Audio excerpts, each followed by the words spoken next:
आज तक Goku versus Saitama anime community का सबसे हॉट टॉपिक रहे हैं कि इन दोनों में से स्ट्रॉन्गेस्ट कौन है, जिसका जवाब हमें आज तक नहीं मिला।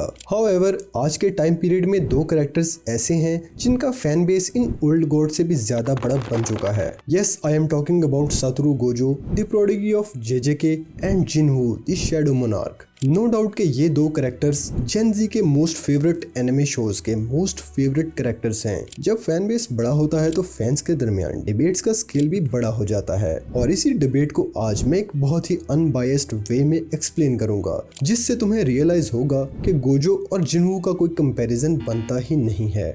हम दोनों कैरेक्टर्स की एबिलिटीज और वीकनेसेस को कंपेयर करके पॉइंट्स को डिस्ट्रीब्यूट करेंगे, जिनमें से जो जीतेगा वही बनेगा सिकंदर। हमारा सबसे पहला कंपैरिजन होगा रॉ स्ट्रेंथ का, कि कौन कितना ताकतवर है बगैर अपनी पावर्स के। अब तुमको तो पता है कि जिनवू ने ई रैंक हंटर से ग्रो करना शुरू किया था, और जैसे जैसे वो अपना लेवल अप करता जाता है उसकी रॉ स्ट्रेंथ और फिजिक दोनों बढ़ती ही जाती है, जिसकी हेल्प से वो बड़े बड़े मॉन्स्टर को बेयर हैंडेड पेल देता है।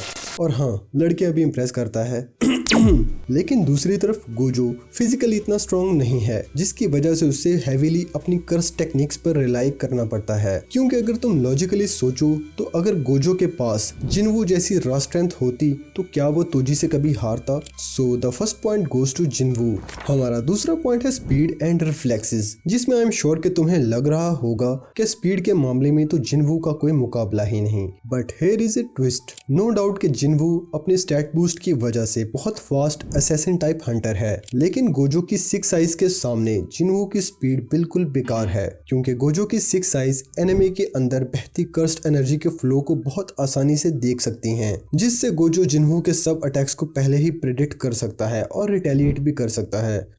Our third point is offensive powers, जिसमें जिनवू बहुत ही तगड़ा है। उसके पास रूलर्स अथॉरिटी है, जिससे वो ऑब्जेक्ट्स को मैनिपुलेट कर सकता है। जिनवू के पास खुद की शेडो आर्मी है, जिसमें इग्रिस, टस्क, बेरू जैसे पावरफुल सोल्जर्स हैं। लेकिन गोजो के पास एक बहुत ही तगड़ी टेक्निक है, गोजो की पर्पल हॉलो टेक्निक। वही टेक्निक जिसको गोजो ने हानामी के अगेंस्ट यूज किया था। गोजो की ये पावर बहुत ही ज्यादा ओवरपावर्ड है, जो कोई एनर्जी प्रोजेक्ट नहीं करती, बल्कि अपने रास्ते में आने वाले तमाम मैटर को ही इरेज कर देती है, लाइक एटॉमिक बॉम्ब। अगर जिनवू की सारी शेडो आर्मी भी सामने हो तो गोजो की ये एक सिंगल टेक्निक जिनवू पर भारी है।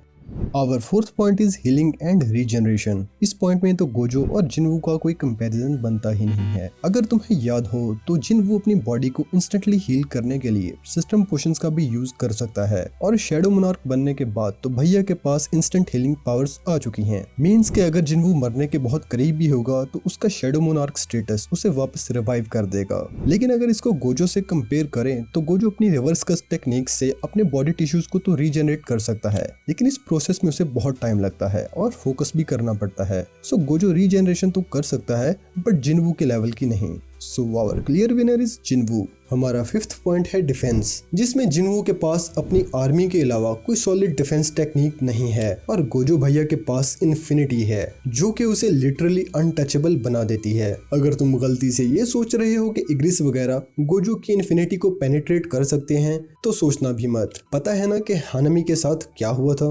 और अगर गोजो की डोमेन एक्सपेंशन, जिसकी मैंने बात ही नहीं की, गोजो अनलिमिटेड वॉइड को ऐड करूं तो जिनवू भैया तो पगला ही जाएंगे, क्योंकि गोजो की डोमेन एक्सपेंशन में अपोनेंट्स के माइंड में स्पेस का अनलिमिटेड डाटा फ्लो करता है, जिसका मुकाबला कर पाना जिनवू के बस की बात तो नहीं है। अगर तुम्हें इस वीडियो के रिलेटेड कोई फैक्ट पता है जो मुझसे मिस हो गया तो कमेंट जरूर कर देना, और एनिमे और मांगा के कंटेंट को समझने और देखने के लिए चैनल को सब्सक्राइब जरूर कर देना। सायोनारा।